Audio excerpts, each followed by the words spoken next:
नारद पुराण के अंतर्गत हम जब सोमती का महत्व श्रवण करते हैं, कई बार आपको हमने शिव महापुराण में भी सोमती अमावस्या के महत्व को समझाया है कि सोमती अमावस्या का महत्व क्या है, सोमती अमावस्या का लाभ क्या है, हम शंकर की कैसे आराधना कर सकते हैं, हम शंकर को कैसे प्राप्त कर सकते हैं, शिव को पाने का तरीका क्या है।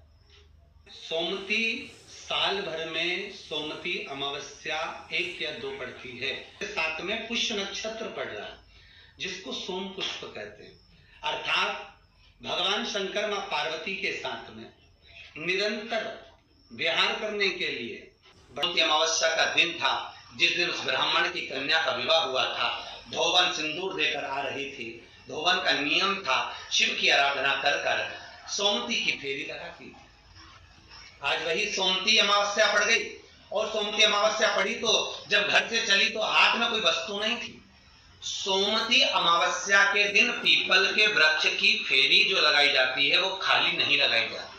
चाहे कच्चे सूत से लगाओ, चाहे 108 हल्दी की गठान रख लो, चाहे आप कमल गट्टा रख लो, चाहे आप सिंदूर की डब्बी रख लो, चाहे आप दाग चिरौंजी रख लो, पर 108 वस्तु होना जरूरी है।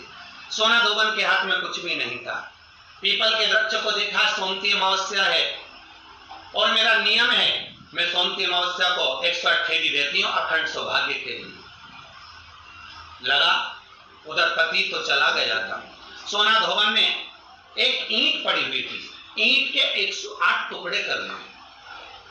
और ईंट के 108 टुकड़े कर सोना धोबन ने पीपल के वृक्ष के नीचे पहुंचकर पीपल देव में, जिसमें 52,000 ब्राह्मणों का वासा होता है, जिस पीपल में सारी सिद्धियां प्राप्त होती है, जिस पीपल में स्वयं लक्ष्मी नारायण के साथ निवास करती है, जिस पीपल में स्वयं सूर्यदेव शनि महाराज और यमराज को विराजमान करते हैं, उस पीपल में जिसमें ब्रह्मा विष्णु शिव सदा निवास करते हैं, ऐसे पीपल की जब फेरी लगाना सोना धोबन ने चालू करी तो महाराज शिव महापुराण की कथा कहती है, सुंदर नर्मदा पुराण की कथा कहती है, 108 ईंट की खोड़ से, ईंट के टुकड़े से जब सोना धोबन की फेरी पूर्ण हुई, जैसी पूर्ण होती है सोना धोबन अपना पल्लू पसार के प्रणाम जैसी करती है, पीपल के वृक्ष पर जो सिंदूर लगा था सोना धोबन ने जैसे अपनी मांग में भरा, वैसे उसका पति वापस जीवित हो गया, वापस जीवित हो गया। सोमती अमावस्या का फल ही यही है कि जिन वर कन्या का विवाह नहीं होता, जिन लड़का लड़की का विवाह नहीं होता,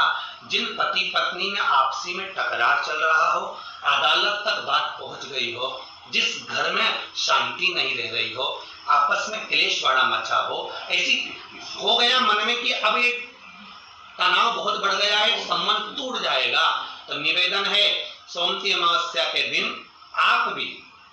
सोमती अमावस्या के दिन पीपल के वृक्ष के नीचे जाकर उस पीपल की पूजन कर कर उस पे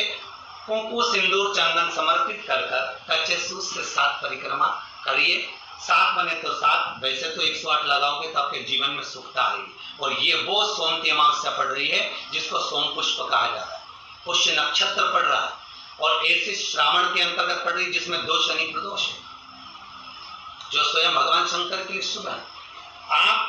108 फेरी लगाएं, चाहे दाने से लगाएं, चिरौंजी से लगाएं, जिससे भी लगाएं, पीपल की पूजन करें, जल अर्चना करें। इतना निवेदन करता हूं कि आपके घर में अशांति नहीं हो सकती, परिवार में प्रेम जरूर रहेगा।